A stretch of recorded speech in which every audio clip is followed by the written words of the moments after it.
एक विवाहित तरुण जेव्हा काम करून आपल्या घरी येतो तेव्हा त्याची बायको त्याला म्हणते, अहो मी खूप दिवस झाले आहे माझ्या माहेरी गेले नाही. आपण एक काम करू, तुम्ही 2-4 दिवसाची सुट्टी काढा, आपण माहेरी जाऊ आणि तेथे 2-4 दिवस राहू. मग त्या बायकोचे असे बोलणे ऐकून तो तरुण तिच्या सोबत माहेरी जातो. मग जावई घरी आल्यानंतर सासरच्या लोकांनी त्या जावईचा चांगल्या प्रकारे उठखार बसखार केला. त्याला चांगल्या प्रकारे जेवू घातलं आणि त्याची सर्व काळजी त्यांनी घेतली. मग सगळ्या गोष्टी झाल्यानंतर त्या जावईची एका खोलीत झोपण्याची व्यवस्था सासरच्या लोकांनी केली. मग झोपण्यासाठी जावई त्या खोलीत जातो आणि मग त्या खोलीत गेल्यानंतर तो जावई त्या ठिकाणी असं धक्कादायक कृत्य घडून आणतो, जे कृत्य ऐकून मंडळींनो तुमच्या पायाखालची जमीनच सरकेल. मंडळींनो, नेमकं काय घडलं होतं या प्रकरणात आणि कुठे घडली ही घटना हे अगदी सविस्तर तुम्हाला या व्हिडिओमध्ये मी सांगणार आहे. पण मंडळींनो, माझी तुम्हाला एक विनंती आहे, जर तुम्ही या व्हिडिओला अजून लाईक केलेले नसेल तर लाईक करा आणि चॅनलला आत्ताच सबस्क्राईब करून ठेवा, जेणेकरून तुम्हाला पुढील घटनेचे अपडेट मिळत जातील. नमस्कार मंडळीनो, ही जी घटना आहे ही उत्तर प्रदेशमधील कासगड जिल्ह्या अंतर्गत पारसी नगला या गावात घडलेली आहे. या गावात एक कुटुंब राहत होतं आणि या कुटुंबामध्ये एक 25 वर्षाचा विजयराज नावाचा तरुण राहत होता. आता हा जो विजयराज होता, याच्या घरच्यांनी त्याला सांगितले, बाबा तुझे लग्न करायचे आहे, काहीतरी काम कर, एकतर तुझे शिक्षण नाही झाले. मग आई वडिलांचे बोलणे ऐकून तो विजयराज दिल्लीला कामासाठी गेला. मग इकडे आई वडिलांना वाटलं की आता आपला मुलगा चांगल्या ठिकाणी कामाला लागला आहे, त्यामुळे त्याच्या आई वडिलांनी त्याचे लग्न करण्याचे ठरवले. मग जवळच्या गावामध्ये त्याच्या आई वडिलांनी त्याला एक मुलगी बघितली. त्या मुलीचे नाव असतं सुशिला. आता ही जी सुशिला होती, हिची जी आई होती ही खूप देखणी होती. ही सुशिलाला म्हणायची, जेव्हा मी माझ्या डोळ्यासमोर तुझा होणारा नवरा बघेल, त्याची चांगली माहिती काढेल, तेव्हाच मी तुझे लग्न त्याच्यासोबत लावून देईल. मग सुशिलाच्या आईने तिच्या होणाऱ्या नवऱ्याला म्हणजेच विजयराजला फोन केला आणि त्याला घरी येण्यासाठी बोलवलं. मग विजयराज सुशिलाच्या घरी गेल्यानंतर त्या सुशिलाच्या आईने त्याची चांगल्या प्रकारे चौकशी केली. मुलाचा स्वभाव कसा आहे, तो दिसायला कसा आहे, तो कुठं कामाला आहे, याची सगळे डिटेल्स त्या सुशिलाच्या आईने मिळवली. सुशिलाच्या आईला विजयराजच्या सगळ्या गोष्टी पटल्या. मग तिने सुशिला आणि विजयराजच्या लग्नाची तारीख धरली. मग 2 दिवसानंतर सुशिलाचं विजयराज सोबत लग्न झालं. सुशिला ही सासरी आली आणि चांगल्या प्रकारे संसार करू लागली. मग लग्नानंतर विजयराज 10-15 दिवस आपल्या बायको सोबत राहिला आणि नंतर कुटुंब चालवण्यासाठी दिल्लीमध्ये कामाला गेला. मग एकीकडे त्याची बायको ही सुशिला ही त्याच्या गावी राहत होती आणि जो विजयराज होता हा दिल्लीमध्ये राहत होता. मग सुशिला त्या विजयराजला फोन करायची की अहो मला भेटायला या, मला करमत नाही, असं जसं बोलायची. तर विजयराज हा महिन्यातून एकदा तिला भेटायसाठी यायचा. असं करता करता त्यांच्यामध्ये 6 महिने निघून गेले. मग एक दिवस सुशिला विजयराजला म्हणाली, अहो 6 महिने झाले, मी अजून माझ्या माहेरी गेलेली नाही, मला आईची खूप आठवण येते. तेव्हा विजयराज पण तिचं बोलणं ऐकून घेतो आणि तिला म्हणतो, ठीक आहे, आपण 2 दिवसानंतर तुझ्या माहेरी जाऊ. मग विजयराज त्या सुशिलाला घेऊन तिच्या माहेरी जातो. मग विजयराज जावई हा सासरी गेल्यानंतर त्या विजयराजचा सासरचे लोक चांगला उठकार बसकार करतात. त्याला सगळ्या गोष्टी पुरवतात, त्याला जेवण वगैरे घालतात, एकदम त्याचा चांगल्या प्रकारे सत्कार करतात.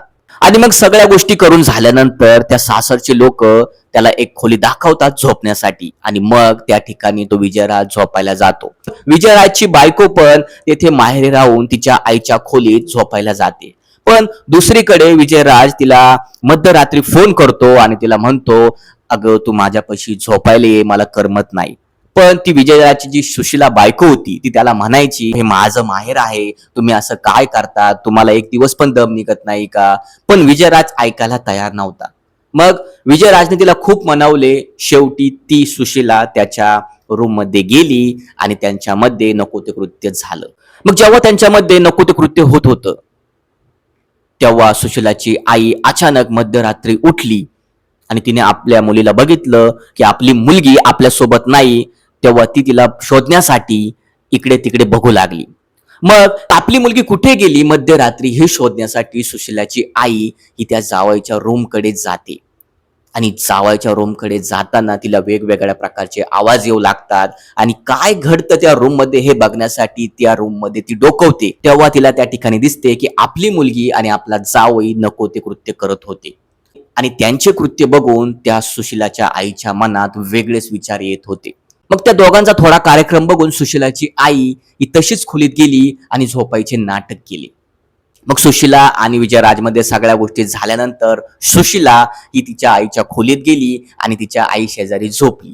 पण तिचा नवरा परत तिला फोन करतो, माझ्या शेजारी झोपायला ये. मग सुशिला म्हणते, अहो आता एकदा आले ना तर घ्या ना समजून मला, आपण आपल्या घरी गेल्यानंतर सर्व गोष्टी करू. असं बोलून सुशिला तिच्या आई शेजारी झोपून घेते. परत त्या विजयराजच्या काय मनात येतं, परत त्याच्या बायकोला फोन लावतो तो आणि मग त्या ठिकाणी त्या सुशिलाच्या आईने तो फोन घेतला. आता विजयराजला वाटलं आपली बायको आहे फोनवर. तेव्हा विजयराज म्हटला की गपचीक माझ्या खोलीत ये. मग ती विजयराजची सासू त्या फोनवर होकार देते आणि गुपचूप त्या जावईच्या खोलीमध्ये जाते आणि त्याच्या शेजारी झोपते. मग झोपल्यानंतर त्या जावईला वाटलं की आता आपली बायको सुशिलाच आहे म्हणून तो जावी तिच्या सोबत नको ते कृत्य करतो. पण जेव्हा सगळं झाल्यानंतर त्याला समजते की ही सुशिलाची आई आहे तेव्हा त्याच्या तळपायाची आग मस्तकात जाते. तेव्हा तो त्या सासूला म्हणतो, तुम्ही इथं कशा काय आल्या, तुम्हाला कोणी बोलवलं, असं तो वेगवेगळं त्या सासूला बोलू लागला. तेव्हा ती सासू म्हणायला लागली, तुम्ही शांत बसा, मी कोणालाच काही सांगणार नाही.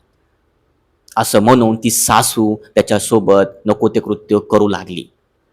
मग सकाळ झाली, विजयराज उठला आणि आपल्या बायकोला म्हणाला, सुशिला चल आपल्या घरी, मला आता इथं करमत नाही. मग सुशिला आपल्या नवऱ्याला घेऊन आपल्या सासरी जाते. मग विजयराज घरी गेल्यानंतर त्या सासूशी त्याला वारंवार कॉल येतात. ती त्याला म्हणते, तुम्ही खूप चांगले आहे, तुम्ही माझ्यासोबत खूप चांगलं केलं, असं तसं त्याला बोलू लागते. पण विजयराज तिला समजावून सांगतो, हे चांगलं नाही, जर माझ्या सासऱ्याला गोष्टी कळाल्या तर आपलं काय होईल, समाजात आपली इज्जत जाईल. पण सासू त्याचं काही ऐकून घ्यायला तयार नव्हती. मग असंच बोलता बोलता त्या दोघांमध्ये प्रेम संबंध झाले. विजयराज हा महिन्यातून 4 वेळा त्या सासूच्या घरी जायचा आणि तिच्यासोबत नको ते कृत्य करायचा. मग असंच कृत्य करत असताना त्या विजयराजच्या सासऱ्याला ही गोष्ट कळाली की विजयराज माझ्या घरात कशासाठी येत आहे. मग जेव्हा त्या सासऱ्याने त्याच्या पत्नीला आणि त्याच्या जावईला पकडलं तेव्हा त्याने खूप त्यांना सुनावलं. तेव्हा तेथे तो त्याच्या बायकोला म्हणाला, तुला काही समजत आहे का, तो तुझा जावई आहे. आणि जावईला म्हणाला, ती तुझी सासू आहे, तुला पण काही समजत आहे का, असं तुम्ही का करत आहे, हे वाईट काम आहे. पण ते दोघे ऐकायला तयार नव्हते. मग ते दोघे त्या सासऱ्याला धमकी देतात की जर तू आमच्याविषयी कोणाला सांगितलं तर तुला आम्ही जागीच संपून टाकेल. मग सासरा हा खूप म्हातारा झालेला होता आणि त्याला वाटले की हे दोघे आम्हाला मारेल. तेव्हा तो तेथे गप्प राहिला आणि त्या सासू आणि त्या जावईमध्ये तसेच कार्यक्रम चालत राहिले. मग काही दिवसानंतर सुशिलाला पण संशय येऊ लागला की आपला नवरा हा माझ्या माहेरी कशासाठी जात आहे. तिने नवऱ्याला खूप विचारले पण नवरा उडवाउडवीची उत्तरे देत होता. मी तुझ्या सासू सासऱ्यांना भेटायला गेलो होतो, त्यांच्यासोबत पैशाचं काम होतं, असं तसं तो तिला सांगायचा. पण सुशिलाला मात्र त्याच्यावर विश्वास पटत नव्हता. बघता बघता काही दिवस निघून गेले आणि एक दिवस सुशिलाला तिच्या माहेरकडून फोन आला आणि माहेरतील लोक त्या सुशिलाला म्हणाले की तुझा नवरा आणि तुझ्या आईमध्ये संबंध आहे. मग सुशिलाला ह्या गोष्टी समजल्यानंतर सुशिला आपल्या नवऱ्यासोबत खूप वाद घालू लागली. मग विजयराज पण तिच्यासोबत खूप मोठ्या प्रमाणात वाद घालू लागला आणि त्या वाद होत असताना त्या विजयराजने त्याच्या बायकोचा तेथेच गळा दाबला आणि गळा इतक्या मोठ्या प्रमाणात दाबला की त्याच्या बायकोचा तेथे जीव गेला. मग गावातील लोकांनी पोलिसांना फोन केला आणि पोलीस घटनास्थळी दाखल झाले. मग घटनास्थळी दाखल झाल्यानंतर पोलिसांनी ती डेड बॉडी बघितली, तिचा पंचनामा केला, गावातील लोकांची त्यांनी चौकशी केली. मग पोलिसांनी विजयराजच्या सगळ्या गोष्टी ऐकल्यानंतर त्याला बेड्या ठोकल्या आणि त्याला न्यायालयात हजर केले. मंडळींनो, सध्या हे प्रकरण न्यायालयात चाललेले आहे आणि येणाऱ्या काळामध्ये आपल्याला समजेल की विजयराजला कुठली शिक्षा भेटली. तर मंडळी तुम्हीच बघा, अशा विचित्र नात्याचा शेवट खूप भयंकर झाला आणि त्यामुळे एका महिलेचा जीव गेला.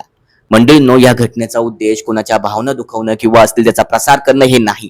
जे समाजात घडत आहे तेच मी सांगत आहे. मंडळींनो, अशा सत्य घटना बघण्यासाठी या चॅनलला तुम्ही आता सबस्क्राईब करा. तर चला मंडळी, भेटू एका नवीन घटनेमध्ये. तोपर्यंत जय महाराष्ट्र.